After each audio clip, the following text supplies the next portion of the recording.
জীবন হলো একটা জলের নৌকা, কখনো সুখের পাল তুলে, কখনো দুঃখের স্রোতে ভাসে, কখনো ছুটে যায় ভালোবাসার টানে, কখনো থেমে যায় অজানা অভিমানে। বইয়ের অধ্যায় কোথায় শেষ হবে তার নমুনা শুরুতেই দেওয়া থাকে, কিন্তু জীবনের অধ্যায় কোথায় শেষ হবে তার নমুনা কোথাও দেওয়া থাকে না। জীবনটা একটা চাইনিজ মুভি, দেখবেন শুনবেন কিন্তু কিছুই বুঝবেন না।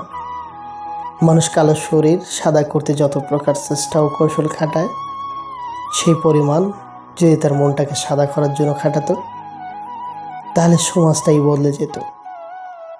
জীবনটা তখনই সুন্দর ছিল যখন ছুটতাম না সুখের পেছনে, বুঝতাম না আসলে বাস্তবতা কি।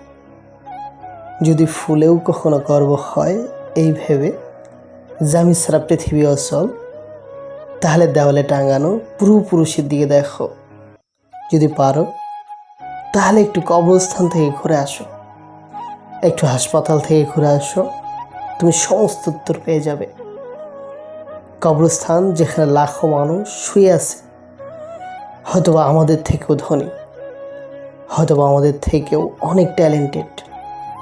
হসপিটাল যেখানে লাখো মানুষ মৃত্যুর শয্যায়, হয়তোবা কিছুক্ষণ পরে এই পৃথিবী ছেড়ে বিদায় নেবে, হয়তোবা আর অল্প সময়ের অতিথি।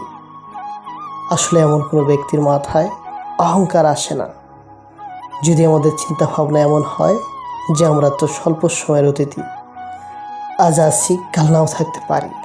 যদি কেউ ভাবে যে আমি কিছুক্ষণের জন্যই এই পৃথিবীর মেহমান, তাহলে তার মাথায় কখনো অহংকার আসবে না।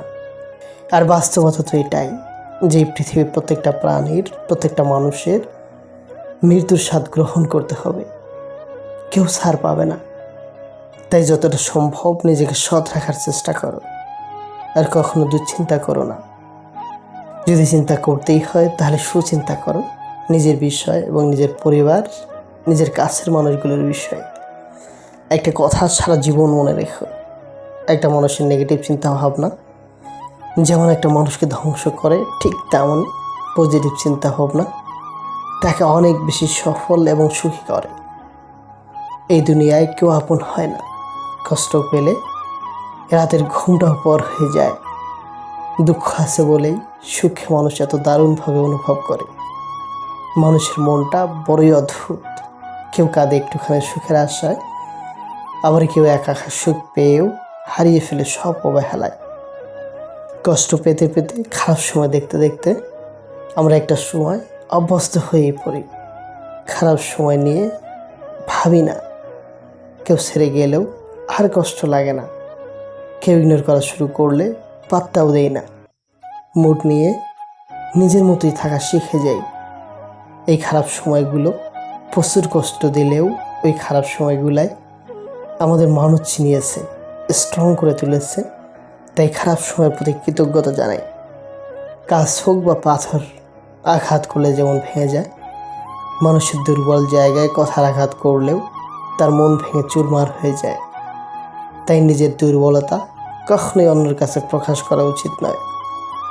সত্যিকার ভালোবাসার মানুষগুলো বড্ড বেহায়া হয়, শত অবহেলা লাঞ্ছনা পেয়েও তার কাছেই পড়ে থাকে। ভালোবাসা হলো একটি বই, আর ভুল বোঝাবুঝি হলো একটি পৃষ্ঠা। যদি কাউকে সত্যিই ভালোবাসো, তাহলে একটি পৃষ্ঠার জন্য পুরো বইটাকেই ফেলে দিও না। পৃথিবীর সবচেয়ে ভয়ঙ্কর রোগের নাম হচ্ছে মায়া, যেটা মানুষকে মৃত্যুর আগে জীবন্ত লাশ বানিয়ে দেয়। শিক্ষা আপনাকে জ্ঞান দেবে, আর আপনার চরিত্র, আপনার ব্যবহার আপনাকে সম্মান দেবে। পরিস্থিতি যেমনই হোক না কেন, সময়টা যেমনই কাটুক না কেন, সর্বদা পজিটিভ থাকার চেষ্টা করো, পজিটিভ ভাবার চেষ্টা করো, পজিটিভ মানুষের সাথে মেশার চেষ্টা করো। জীবনটা সুন্দর ও শান্তিময় হবে।